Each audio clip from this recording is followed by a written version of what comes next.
What's going on, everybody? The Week 3 with Gamers Haven here, and we are going to be talking about something that I found very, very interesting. I just started playing that Dragon Ball Heroes on the Switch. I am a bit late to the party. I know that game has been out for a little while now, but I am only on Chapter 2, and the things that they introduce in this game is so very interesting, and I'm so shocked that nobody has taken the opportunity to really talk about these things more in depth. So, the very first thing that really caught my attention outside of the initial startup of the game, of course, you know, Dragon Ball Heroes is a card game. They made and kind of ported it over as it's still an arcade card game in a sense. But anyway, long story short, if you want to know more about what Dragon Ball Heroes is, you go ahead and look it up. But anyway, at the end of the day, there's these kids, they're playing the game, but a portion of the game, I'm not far, but I guess the game is merging into the real world. And so they have to go in and try to basically stop the anomalies. It's like Xenoverse, except instead of stopping time, it's kind of preventing the universes from merging, I'm assuming. So, check this out. Chapter 2, one of the first missions that you kind of do outside of your training, right? You pop up in the Saiyan Saga, and the Saiyans arrive a little bit sooner than they originally would have, right? And so, another shocking thing is not only is it Nappa and Vegeta, but Raditz is still alive, and Turles is there. Okay?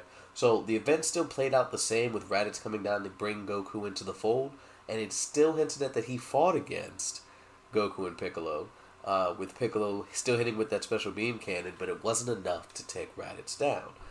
But it was enough for Raditz to escape Earth and go back to the rest of the Saiyans. And so here we are picking back up again. Now it's been that year later, right? They're on Earth again. They're looking for Goku essentially, and of course our characters pop up and they fight against them, and eventually the Z Fighters show up all together, mind you. So Goku, Piccolo, Tien, Yamcha, the whole gang, Gohan included, show up on the battlefield. Raditz, Nappa, and Turles are all worn out, and Vegeta's like, "I've been holding back this whole time. Let me show you what I can really do." And this man in the Saiyan Saga busts out freaking Super Saiyan 3. As the title implies, he busts out Super Saiyan 3 in the Saiyan Saga. So what I want to talk about a little bit here is what in the world happened? What kind of, they call it anomalies on the game. What could have possibly changed? What, of course, obviously they cause an anomaly. But what is the factor that would have led Vegeta to be Super Saiyan 3 in the Saiyan Saga? And again, I know it's just, hey, they're just throwing random stuff out, just to throw random stuff out. Apparently, just Dragon Ball Heroes just does whatever the heck it wants. But let's actually really sit down and try to figure out what are some possible things that could have happened for Vegeta to have gone Super Saiyan 3 that early, and for them to still need Goku into the fold to fight against Frieza. Let's talk about it. Do this shit until they murder me.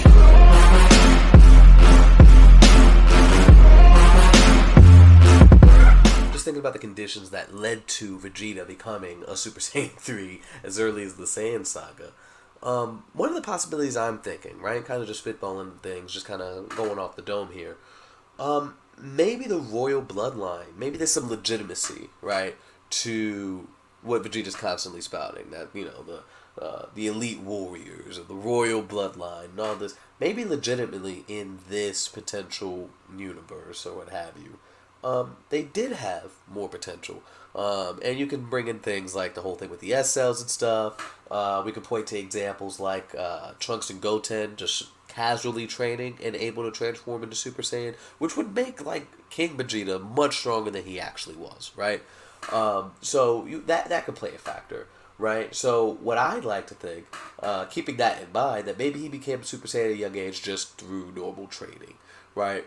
Training with Cybermen, maybe they were able to make some stronger Cybermen. Maybe he was able to train more with his father, who, of course, in this case, if we're going with the mindset that he was able to, that he had more S cells, more potential, what have you, the royal bloodline was just that much stronger, then it's a possibility that he was able to turn Super Saiyan just through training. Or, here's the other one, maybe he cares more about his father and the planet in this universe. So when he hears about his father's death and the planet's destruction, it sets off that chain reaction, allowing him to hit Super Saiyan at, oh man, his age escapes me at that point. But whatever age he was when the planet destroyed, he was basically a child though. At that age, that's when he triggers Super Saiyan as a young kid, right? So another possibility, and now this kind of goes back to if he just learned Super Saiyan at a young age just through normal training. Maybe he got it through training, but then when the planet blows up and his father dies, that's what triggers his Super Saiyan 2 transformation. Okay, just to linger there for a second longer. Again, there's a lot of variables I guess that could be taken into account. Of course, we need to think about how ridiculous would his base power need to be. Is his Super Saiyan transformation worth anything? Right? Like, okay, if he has a power level of what? 1,000, and then it goes up 50, right? Just 50 times. Like that's not really good. 50,000, what's that gonna do for you, right? So it's there's a lot of variables, and we don't know what the power levels would look like, so on and so forth. But yeah. So again, kind of just going off the dome here. Basically, what I would assume would happen in this universe, I would have to go with probably route one, is that just through training, saying that the royal bloodline had more potential, right? He got Super Saiyan through training. And then when the planet blew up, and then when his father died, of course, all happened around the same time. That trauma caused him to hit that level of Super Saiyan 2. Now, I've got nothing on the dome in regards to how in the world a child's body, or teenage body, with such a low base, would make it to Super Saiyan 3. Now again, throwing that out there, a lot of variables, because you've got Gotenks, who's technically a kid, teenager, whatever like that. They were able to do it, but fusion is a whole nother thing that would not really necessarily apply to a child Vegeta, unless again, we're really harkening on the fact that the royal line has just that much more potential, right? So now we're kind of pulling on like Broly, legendary Super Saiyan, right? OG Broly. Or hell, even canon Dragon Ball Super Broly, where his power level was just that immense as a child. That would have to basically be where we're looking at with a young Vegeta here, is that his power level at a young age was just that ridiculous. The royal bloodline is the one that's getting all this, like, yada, yada, yada. That's pretty much what I'm thinking is the case that happened there. I, again, don't have anything in regards to how he would have achieved Super Saiyan 3 levels of power. But I'm sure as we're kind of spitballing and just kind of talking about it here, we'll get to that point. So, second thing I kind of want to go over is, why would they still need to be trying to recruit Goku if Vegeta is already Super Saiyan 1, 2, or 3, right? Like, why are we still needing Goku or Kakarot, whatever? Why are we still needing him at this point if he's reaching that level of power? My assumption, in this case, would be that boy Frieza been training this whole time. Frieza, King Cole, whatever. They've been training this whole time, and of course we've seen via Resurrection F, it don't take no years upon years of training for Frieza to reach ridiculous power levels, right? Resurrection F, he was a month or a week, however long it was. He didn't train that long, and went from Namek Saga to friggin' Beyond Buu Saga level, right? Obviously God tier levels of power within a month or so of training. Absolutely ridiculous. So one of my assumptions would definitely be, Frieza's been training, King Cole has been training, because maybe he noticed that, oh yeah, they might just be a threat to me, or they might be a threat to us, and maybe adding some more depth to why they went ahead and exterminated the Saiyans. Like, maybe they are getting a little bit too powerful for us. Let's go ahead and nip this in the bud ASAP, right? And maybe, and then the other thing I was kind of trying to figure out is, how would Vegeta know with the scouters, or the older scouters that they had, how strong Frieza is, right? How do you know you're still weaker than Frieza, right? Because even when you get to Resurrection F, Frieza was chilling in his base form, just kind of like, I'm stronger than y'all now, and I'm just gonna slowly work my way up just to mess with you guys, right? He didn't go final form until Goku and Vegeta showed up. You know what I mean? So how would Vegeta necessarily know? Because they couldn't sense Ki at this point, and they still had the scouters on, so that was obvious. And those old scouters could only sense power levels so high, right? I mean, Frieza's was like next level, but everybody else was kind of like, oh no, Scouter broke, and they haven't even really broken power levels of 1,000,000 yet, right? So, or they're barely getting to those levels. So, anyway, my assumption, again, in this section, why would they still recruit Goku in this, is just like, just adding numbers, and maybe Vegeta at this point would know about, understand better the Zenkais, understand that if we get another strong Saiyan on our side, well, excuse me, yeah, another strong Saiyan on our side, maybe, just maybe, all of us training together will make that happen. Though Vegeta early on didn't really care about that, but again, this is a completely different universe. Let's just assume that Vegeta cares more about training. Adding another Saiyan to the fold is like, hey, yeah, go ahead and get your brother. Let's see what we can do. Let's get everybody trained up, and then we'll attack Frieza that way. Now, big thing here. What are the ramifications of this if this were to actually play out, right? So, if a Super Saiyan 3 Vegeta pops up on Earth during the Saiyan Saga, it goes without question.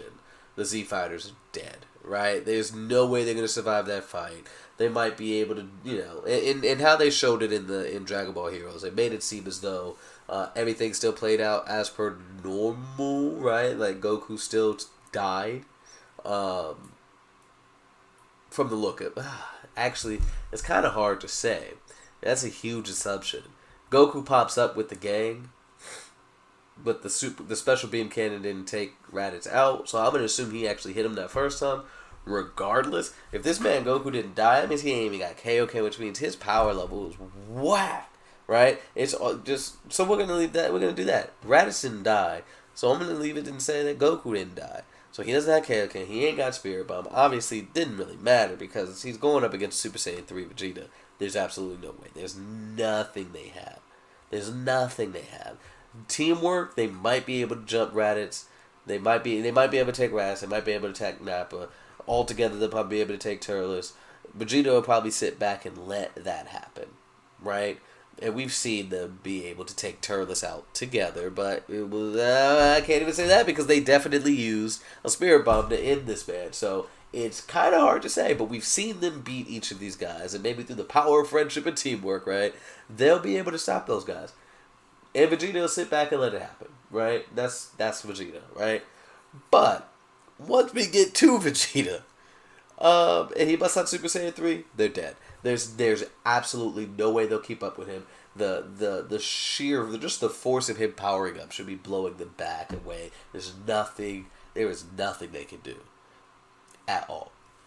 So I see one of two things happen, and obviously they just die, or they ask Goku one more time, hey, join up. And for the sake of his family and friends, honestly, I don't think he would do it anyway. I think he'd still be like, nah, if this is how we going out, this is how we going out. So I think definitely they'd die there. They'd hear about the Dragon Balls and other stuff, and I feel like the whole Namek thing would kind of play out without the Z Fighters. Everybody would be dead and be like, dang, we killed the Namekian. There goes the Dragon Balls on Earth, but we know he's a Namekian. We're gonna head to Namek. Oops, Scouters on. Frieza heard it. Now it's a race. At the end of the day, if Frieza's been traded, it's a wrap. It's a wrap because Super Saiyan 3 is not holding the candle to Golden Frieza at all. So, in the off chance that Goku does join them, the amount of gains that Goku can gain from training with a Super Saiyan 3 Vegeta, absolutely amazing. Would he be able to do anything within the time limit or the confines before the fight with Frieza? Absolutely not. They'd still probably lose. There's absolutely nothing they can do. They barely won that fight. I mean, Frieza, without Whis, technically Frieza would have won that fight in Resurrection F. Right? Like, yeah, sure, Vegeta was giving him straight hands, right? Like, but at the end of the day, you can be getting the hands all day. If you blow up the planet and kill you, he wins the fight, right? Goku was stronger than Majin Vegeta, but Vegeta won that fight. You know what I mean? So it's just, it doesn't necessarily mean who's stronger, but, who makes that final play to really tip the tides, right? Turn the tide, excuse me. But, here's something else to think about, right? More ramifications, right? Thinking about the androids, right? Like, let's say, for sake of conversation, okay, the Z Fighters pairs, we already know that's kind of where that whole thing is. The Frieza and Cole just rule the galaxy. There's, like, nobody that can stop them, right? So, let's talk about if Goku did leave, train with them, and all this other stuff, blah, blah, blah, blah, blah. do you know how strong the androids would be if Dr. Gero analyzed a Super Saiyan 3 Vegeta in the Saiyan Saga? And of course, maybe this is my headcanon, maybe this is a common consensus, I don't know.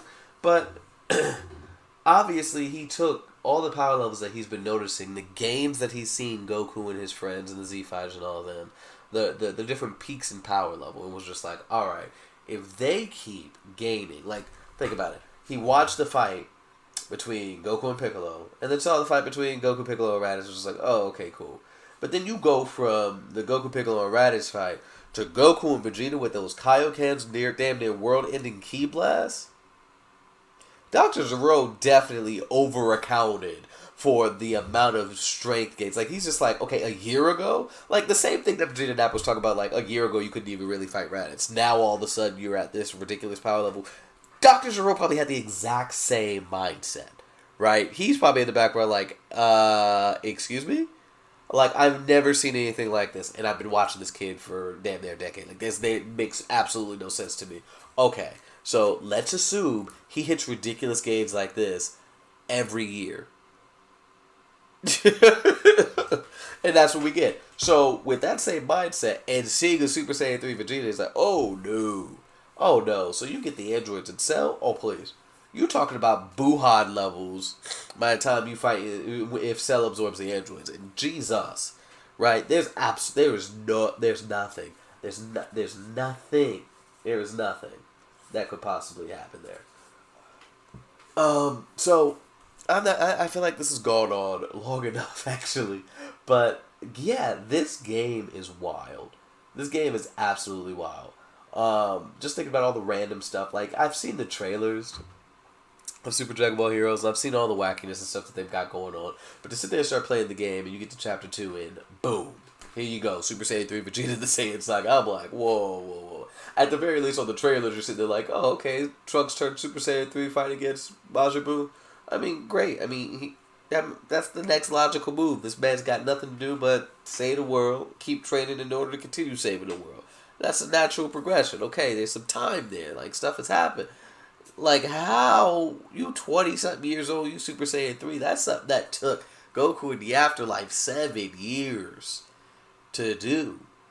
Right? And that's after already had perfecting Super Saiyan. Learning about Super Saiyan 2 through Gohan. And then, come on now. But anyway, I said I was going to end it. There is so much more that I feel like we can unpack as there and really go in depth. Right, we could talk more about the Saiyans as a whole, maybe, but there's just a lot that can happen, a lot of variables, a lot of things that can kind of take place, but we'll save that for another time. This is going to be interesting. We're going to start doing some more of these, talking about all the wacky what-ifs that could possibly be happening, the stuff that's being introduced to us via Dragon Ball Heroes, which I think should be something, I'll say this at the end of the video here, we'll talk about it more. But I feel like the stuff that Dragon Ball Heroes has done is wonderful content for Xenoverse 3. Like the Demon Realm thing. Oh my gosh. Right? You start the game off and the Demon Realm is attacking the universe. Right? The Time Nest or whatever. And now you have this. You make it almost like an MMO and or like the Frieza event on Xenoverse 2 where he's attacking the Time Nest and everybody's trying to fight against him. But you use the power of these next gen systems and you just say, hey, everybody in this lobby is fighting against the Demon Realm, and that's the start of the game. That would be so epic. You just see all these created characters flying around, fighting these, the faceless Demon Realm army and stuff like that. And then, you take out a certain amount, and then it triggers a cutscene for you. And then you go on a mission or whatever like that. Right? And so, to everybody that's still fighting, it's just kind of like, oh man, what was such and such? Well, oh, they're off on a time patrol mission, and everybody's sent off to all these different things, and you have this massive. This is a whole other video, so we're going to end it right here, man. Thank y'all so much for listening to the ramblings of a bad man here. Anyway, please be sure to like and subscribe. We will be doing so much more Dragon Ball content than I initially planned to, but we're here, ladies and gentlemen. And I feel like this is going to be really fun. Don't forget to check us out. We also stream on twitch.tv/the_gamers_haven. We'll be playing plenty of Xenoverse and Dead by Daylight, actually. And I guess maybe some Dragon Ball Heroes, but that might be more of an offline thing. And then we'll just kind of bring our thoughts over to you guys from there. But anyway, I am the Week 3 of the Gamers Haven. Thank you so much for listening. Remember, there's no haven without the gamers, and I'll catch you all next time.